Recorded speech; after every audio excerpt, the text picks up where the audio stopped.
Isang illegal treasure hunting activity ang nadiskubre ng mga otoridad sa Pulumulok, South Cotabato. Pinaghahanap na ngayon ang mga sangkot sa naturang aktibidad.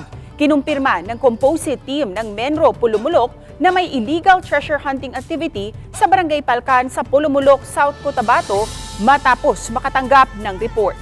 Nakita nila ang hinukay na lupa, ngunit tinabunan na ito ng mga malalaking bato. May kubo din daw sa lugar kung saan posibleng magpapahinga ang mga sangkot na individual sa naturang aktibidad. May na-recover din silang mga tali at iba pang mga gamit sa umano'y treasure hunting. Ngunit hindi na raw naabutan ng Menro ang mga responsable sa nasabing aktibidad.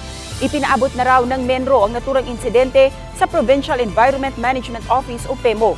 Patuloy ang investigasyon ng otoridad sa insidente at pinaghahanap na ang mga sangkot na individual.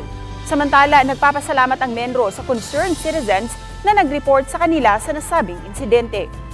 Kaya patuloy silang nananawagan sa iba pang residente na i-report sa otoridad ang anumang iligal na aktibidad sa kanilang lugar.